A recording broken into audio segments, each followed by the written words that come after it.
This is Life in Time of Pandemic. I'm Dan Graboy, and I'm with my old friend Shelagh Abate. Hi, Shelagh.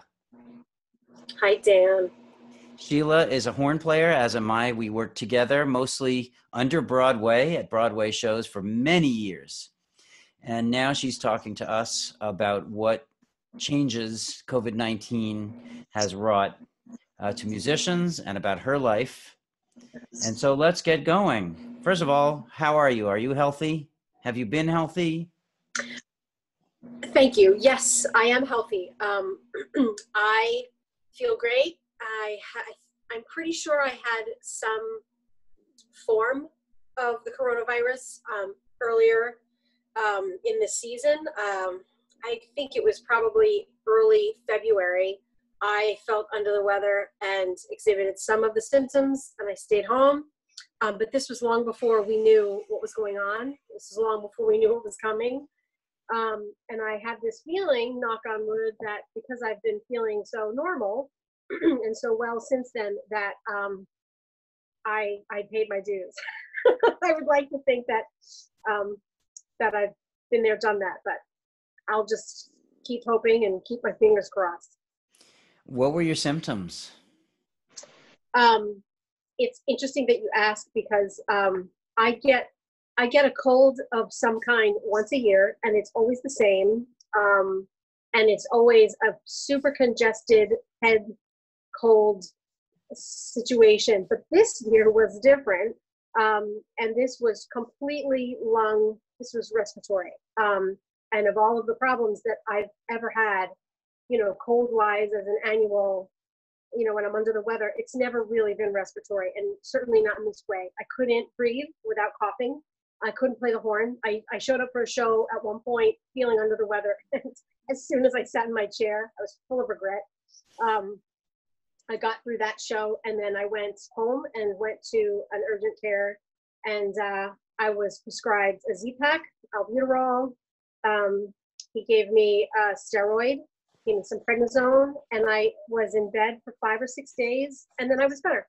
And I went back to work, and I didn't think about it again until a month or two later, when all of this was sort of brought on the world. And I wondered, oh my gosh, I bet that was it.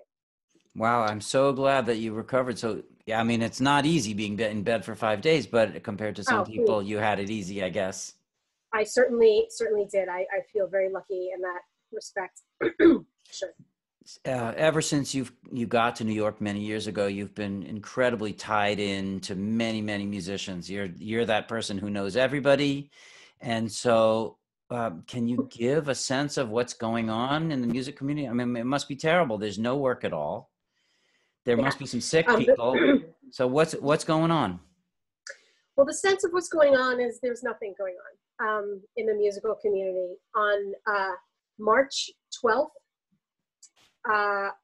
which was a Thursday, I sat in my chair in my basement warming up at about 1:30 in the afternoon, getting ready to, getting warmed up on the horn and preparing to get on the train to go in and play the show. And there was some murmurings of, oh no. And we got an email saying, stay home. And from that day on, we've all been home, trying to do our part, washing our hands, masks, everything that everybody's doing. And thankfully, because of social media, I don't know what we would do without Facebook, but I have been in touch with all of our old friends and all of the people that I used to see every day, every night. And we're all, those of us who are lucky enough to be healthy are feeling lucky to be healthy, but we're all worried about our future. We're all worried about the future of theater. We're worried about life as we know it. I think that life as we know it is going to be completely different. And we don't know how. And, there's a certain point at which it becomes so overwhelming that you're better off just taking one day at a time and washing your hands than obsessing about, how things will unfold in the coming weeks and the coming months. But we're all sitting around trying to keep our chops together, trying to get some exercise. I am in the suburbs, and I do feel very lucky because I have a house to roam around in. I have a yard. I can go for walks, but our people who are in the apartments in Manhattan, the city is bananas. The city is a different story. And my heart goes out. I mean, my friends, that knock on wood, they seem to be doing okay, but it's definitely a greater burden to be in the middle of Manhattan. Yes, my family lives in New York City, in Manhattan. Of course. Oh my God, Adam is and uptown, right? I've spent many hours being worried about them. Yeah, From what you said, there's so much to discuss, but let's just start by asking, are there musicians who are ill that you know of? Yes. Again, through the magic of social media, I've learned we've lost some musicians, and many of those musicians had pre-existing respiratory situations, and some of them didn't. Very famous Broadway actor that you are familiar with, Danny Burstein, who was in South Pacific with us, phenomenally talented and beautiful human, was very, very ill, and was gracious enough to share his story. And lots of other musicians that we know have had bouts of this to greater and lesser extents, mostly to lesser extents, but there are some of us who are really suffering. So it's very real. Yes, this is certainly a real thing. Let's jump back to better times before this pandemic. Okay, Apple. Many people don't know what it's like to be a musician in New York City. Tell us about what your life was like. I know you were very, very busy playing all over the place. Just take us through what a career looks like. Well, working in New York, freelancing on any instrument is a commitment, and it's something that requires years cultivating contacts, cultivating relationships. It's a referral business. We get hired and rehired based on not only our playing, but our rapport with our colleagues and our conduct during gigs. And, so I'll speak for myself, but it's not just me, it's all of us. I spent many years building a career, and I consider myself really very lucky to have been as busy as I got before March 13th. I play at Frozen, Disney's Frozen. I feel very lucky to have that job. That's my 13th Broadway musical. And I also was a frequent guest with groups like the American Ballet Theater. I subbed with the Metropolitan Opera Orchestra. And juggling all these groups and juggling all these gigs takes a tremendous amount of organization and not a lot of sleep. You got to keep your chops together. It's a very hectic lifestyle. And because of the way that music is on a schedule, we live like vampires. It's opposite land. Our workday begins after 5 p.m. And for those of us who have long commutes, I don't get home on your average night until 12:30, 1 a.m. And, it's just a very different sort of life. And it's incredibly fun. It's really rewarding, but man, it's tiring. You're juggling so many things, and so many of them are not musical things. The social side, the organizational side. How much of that were you taught in music school? I would say 0% of that was taught in music school. That would fall under the category of stuff they didn't teach you in school. And, a lot of those lessons are learned the hard way. Sometimes the hard way is the best way, snafus, faux pas. But over the course of the years that I've been doing this, you pick up what works for you, how to be, how to act. And most of the time the answer to that question is be yourself and act like yourself, but be a good colleague. And yeah, you're right. None of that is taught at conservatory. That's something that will need to change. Yeah, we should write a couple of books, me and you, Dan. We should do that. Musicians are not known for their endless financial reserves. Mm. And I'm guessing that there's a lot of fear out there among the freelance pool. Oh yeah. I have to knock on wood and throw salt over my shoulder and spit and do all these things. At the moment, I'm collecting unemployment, and I feel incredibly fortunate. And because of the scale upon what, there are so many millions of unemployed people in the United States right now. I was fully expecting, the skeptic in me was fully expecting that to not pan out somehow, just because everybody was dipping in. But those musicians who are not fortunate enough to have a resource like collecting unemployment, it's terrifying.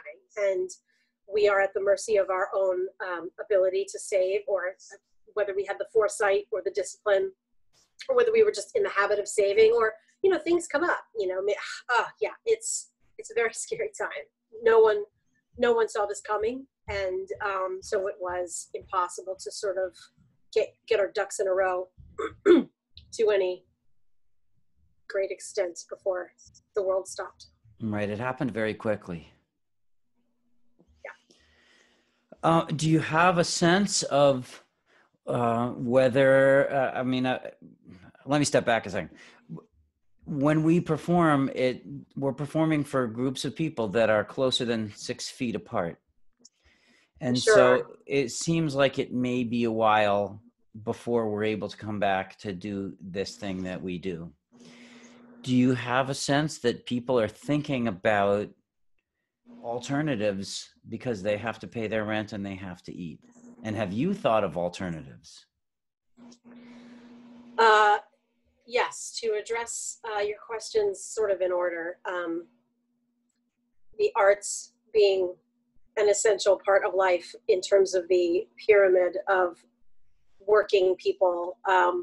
What we do is decidedly not of the most essential compared to other jobs that are ongoing. And yeah, the nature of just physically theaters that are packed with humans in very close proximity,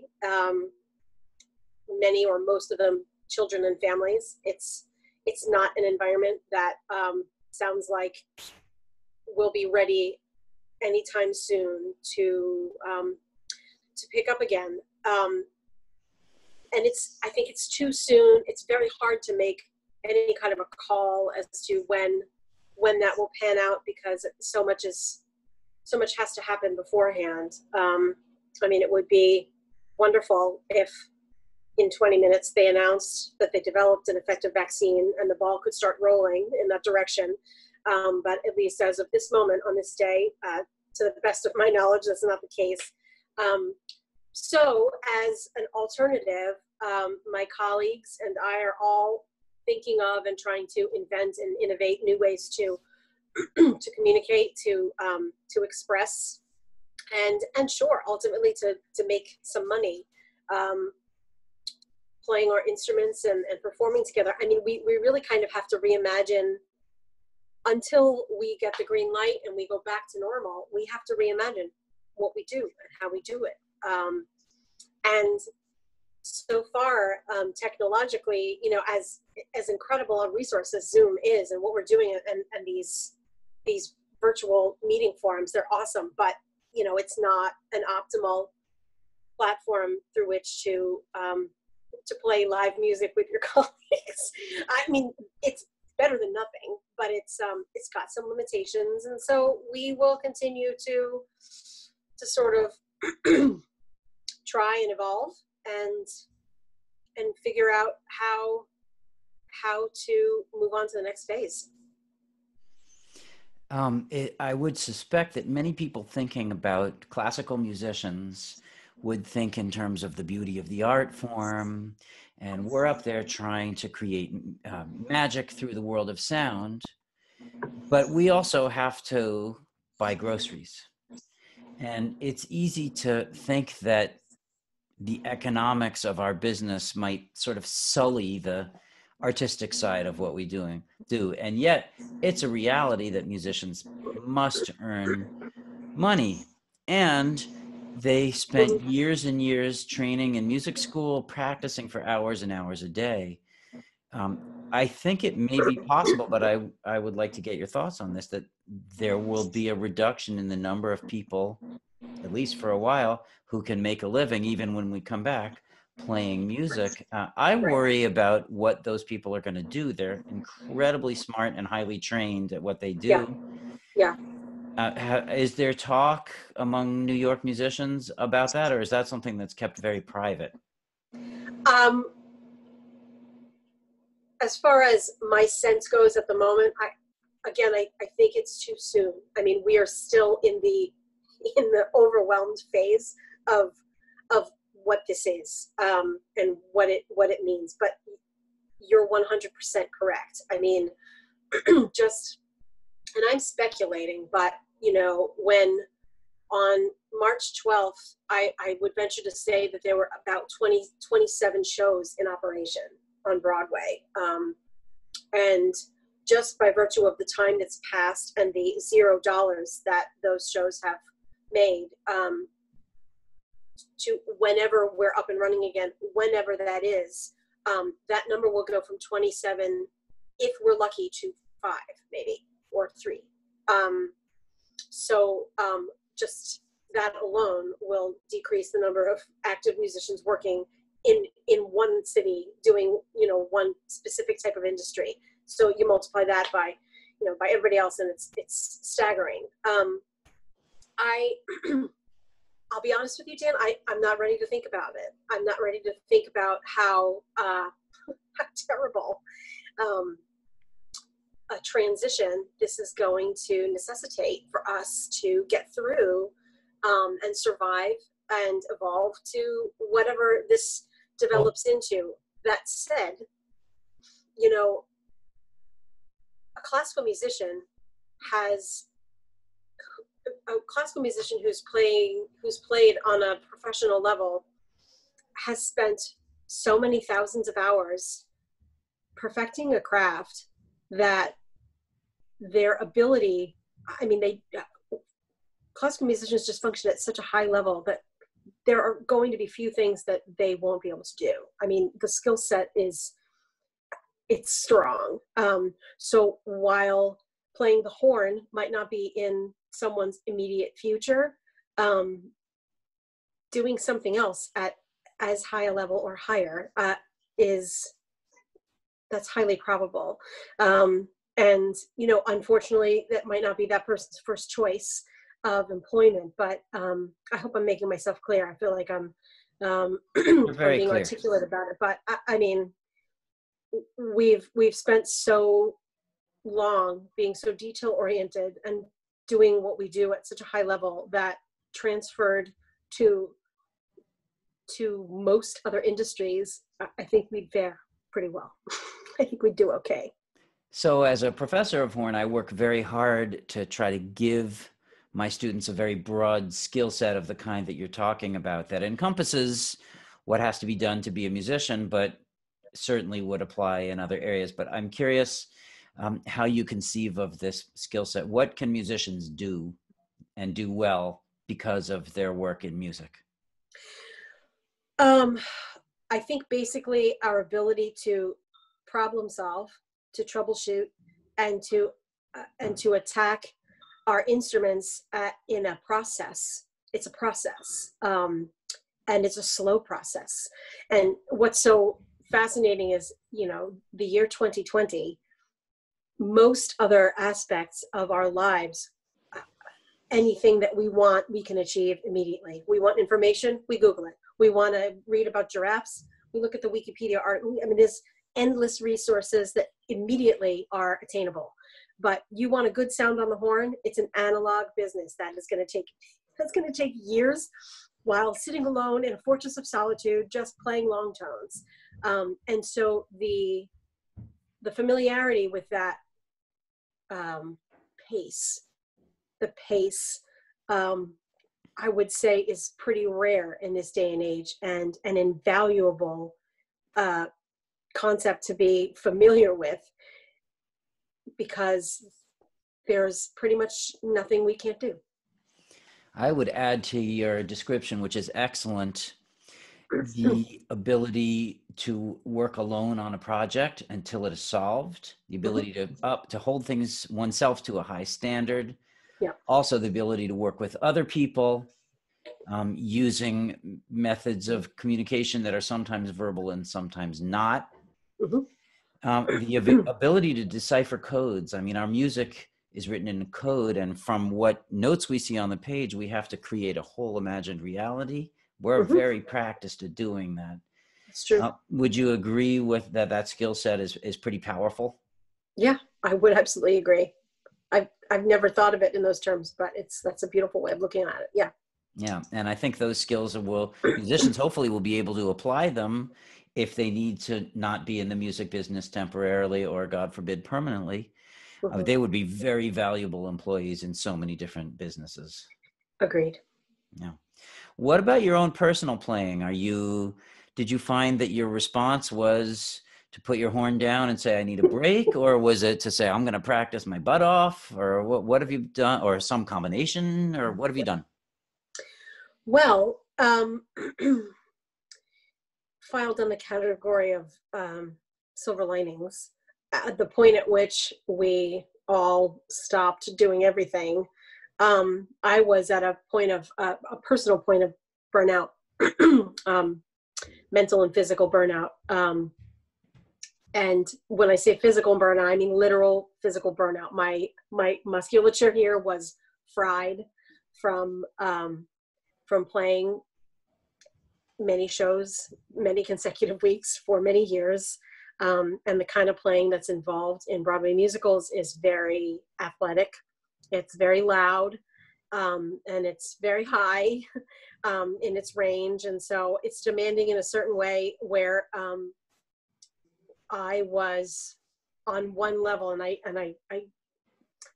take this with a grain of salt, please, but I was thrilled to have the ability to just like, how fantastic. Horn's going in the case. It's going to go in the case, and it's going to stay in the case, because it looks like, I don't have a gig tomorrow or the next day or the next day. And I knew that I would benefit from a break on pretty much every level. And I cannot think of another hypothetical situation, barring me taking a leave of absence for, personal time. I mean, there's no other instance where this would happen. So I kind of saw it as a sign from the universe to embrace the opportunity to sleep 8 hours a night and drink enough water and go for a walk, call my mother, that sort of thing. So in some ways, it's helped my quality of life. Certainly, I'm answering more than the question that you asked me. Please. But, I took a long time off. I'd say I took about 6 weeks, 5.5, 6 weeks. And only recently have I picked up the horn again to to start over. Because in 6 weeks, your muscles, as it turns out, as I've learned firsthand, completely atrophy. So I'm happily in a place where I can sort of rebuild, which is exciting. So many people don't know what it's like to play a brass instrument. Maybe you could describe the way we use our mouth to play the horn and why that can be so difficult to come back and what those muscles are doing. Sure. Well, so when we play a brass instrument, we're operating primarily here. I mean, our lungs are very much involved, but the musculature here is essential.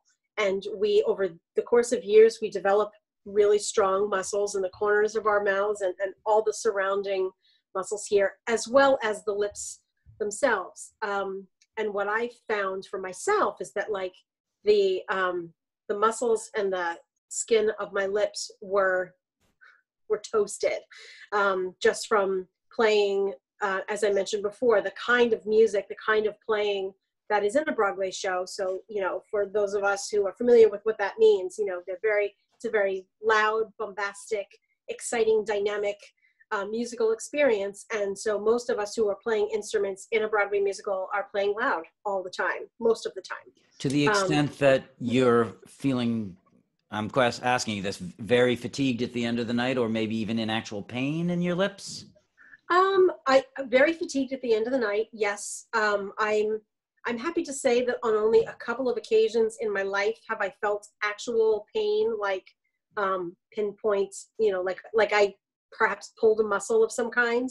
But that does happen. I mean, it happens a lot, but the kind of fatigue that I was experiencing was on a more general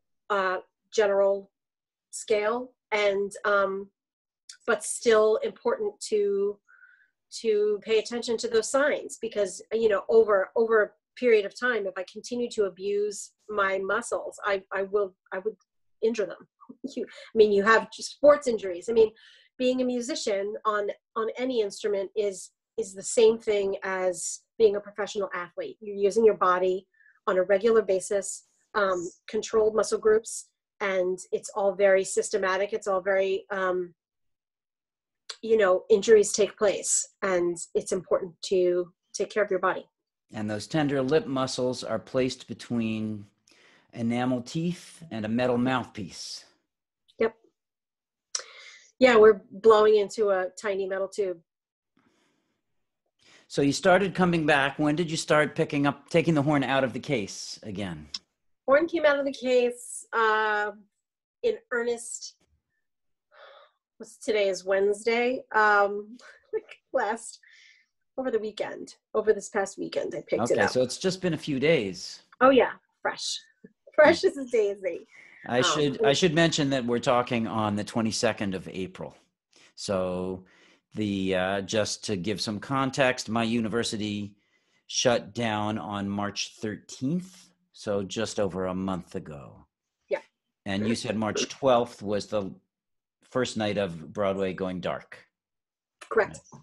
Okay, so I'm sorry to jump in there. So what's it like picking up the horn with all of the incredible knowledge that you have about how to play, but less of the fine touch that you have developed over the years? You're very kind. Less of the fine touch. I would say that it's humbling at the very least. In many ways, it's terrifying. I became very accustomed to having a certain level of control, and by putting the horn in the case and just not doing it for all of those weeks that I took off, you lose quite a bit of fine motor skill, muscle control. But of course, I haven't lost any experience. I still have been playing for as long as I've been playing. So what I anticipate is, I think that the learning curve, it will take me 10 days to 2 weeks to feel decent. I'm expecting that. And in order to feel decent in 10 days to 2 weeks, I have to put in an hour and a half, 2 hours a day. Anything more than that, I think, would be unwise, because I need to build strength. And those hour and a half to 2 hours that I'm putting in will not necessarily be all at once. I think of it as, an athlete would describe high intensity interval training. It's kind of like you're doing intervals, a little bit at a time, taking rests between. That really helps. And I'm hoping, and because this is all very fresh for me, I'm hoping to enjoy the process. I'm hoping to, at the same time, while I'm building my chops back up, sort of rekindle my love for what I do.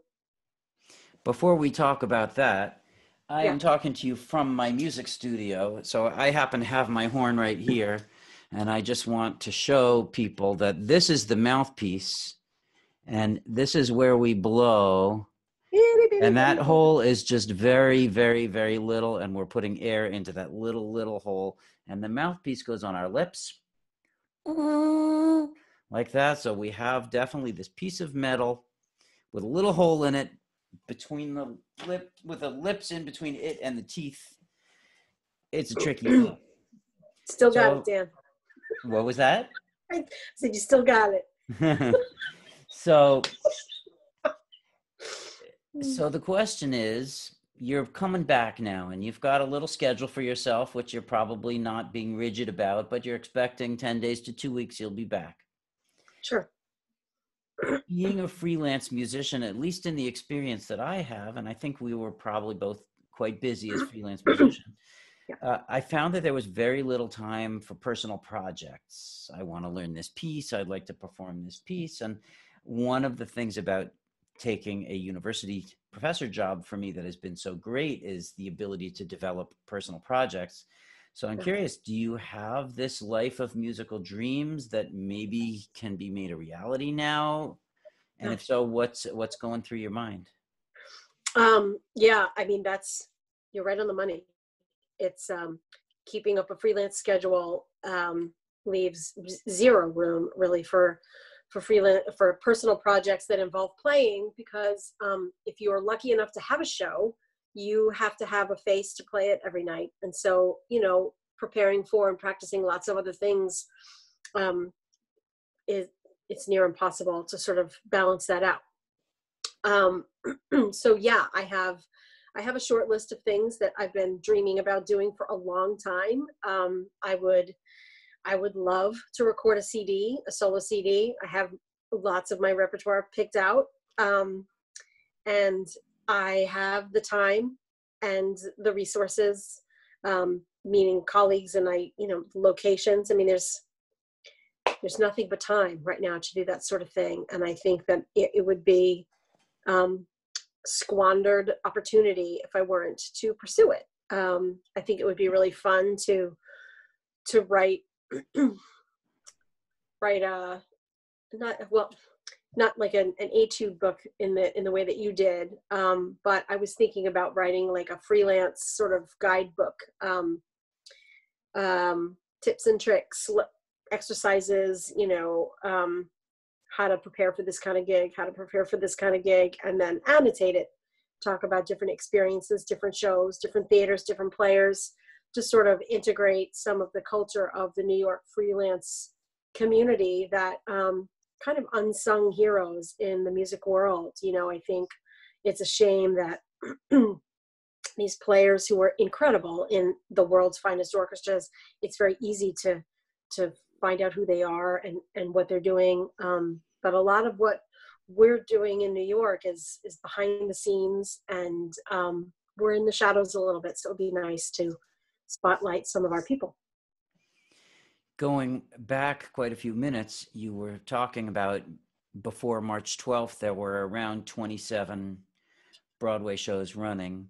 And if you figure that some of those shows have one French horn and some of them have two, and very few have three, probably only one at this point.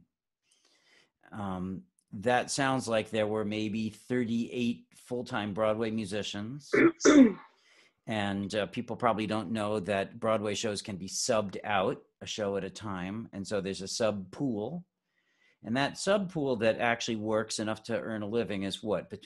Somewhere between 50 and 100, but closer to 100 horn players. Yeah. So we're dealing with a lot of players just on our own instrument who are earning a living playing these Broadway shows. And that's not to mention all the other small orchestras, chamber music, new music. So there is this pool of working musicians in New York whose dreams right now are being somewhat stifled. And we can only hope that they have plans like you do to find that silver lining and make use of the time. Yeah. I don't know if you have any thoughts about that, except to feel sorry for everyone who's going through this. Yeah, I mean, I think, at the risk of sounding like, Mary Poppins, it's essential to the best of your ability to stay positive. And what helps me maintain perspective is these social media platforms that exist, thankfully. I mean, despite all of the negative things that we could all say about social media and the things that are going out, there is so much positive, and we can communicate and be there for each other. And form little sub communities and check in on our friends, make sure everybody's doing okay, because everyone is not okay. This is a struggle. It's very hard. And it's harder for some than it is for others. And some days are worse than other days. One thing that I have been really astonished by is how the weather affects everyone's mood now that we're all home. It's like on a rainy, cloudy day, it's rough. But on today happens to be beautiful and sunny. It's like, oh, it's great. We'll be okay. It's unbelievable how that affects it. But, I think one thing that helps maintain perspective is not thinking too far beyond today, tomorrow, because the implications are that it's going to be many months before New York is up and running. On the other hand, New York runs on tourism, and tourists come to New York to see Broadway musicals. So on some level, we're going to be back. And I think it's going to take a very long time for us to be back on the huge scale that we were at on March 11th. But I do think that there will be, we'll come back. It's just going to take too long. It's going to take longer than any of us want it to. Right. And that's not fake news. No, it's not. Do you know of any places where people with the means can contribute any funds that support musicians in New York? Yeah. The musicians in New York have a union. It's local 802 AFM, the American Federation of Musicians. We have a website that's really well constructed. It's afm802.org, I think. And on that website, there's a sub menu that has several funds and another that for anyone to donate to, which would be wonderful. There is an emergency relief fund for musicians in particular. So musicians who are experiencing great hardship can apply and appeal to the union to be a recipient from that funding. And anyone in the general public can feel free and should feel free to donate because all of those proceeds will go to help us directly and those of us who are most in need. There's another organization that's really wonderful. It's called Broadway Cares Equity Fights AIDS, which not only AIDS, it's not only AIDS related funding, it's all health related concerns that come up with people in our community, because healthcare in particular is a big challenge for people in the arts to sort of have access to, depending upon what our individual needs are. I will put links down below in the comments to Great. some of those places. And I have one final question for you. Yeah. Why did you become a musician?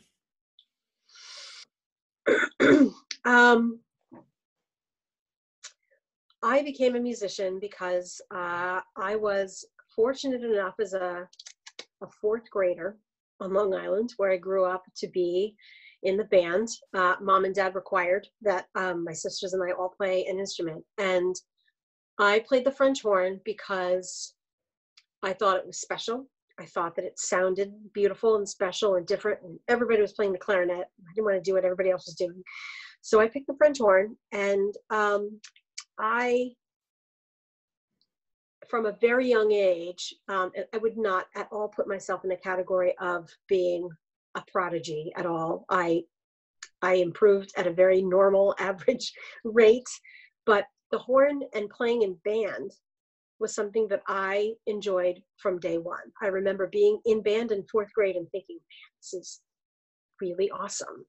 And what was awesome about it was the experience of being part of a group. And as part of a group,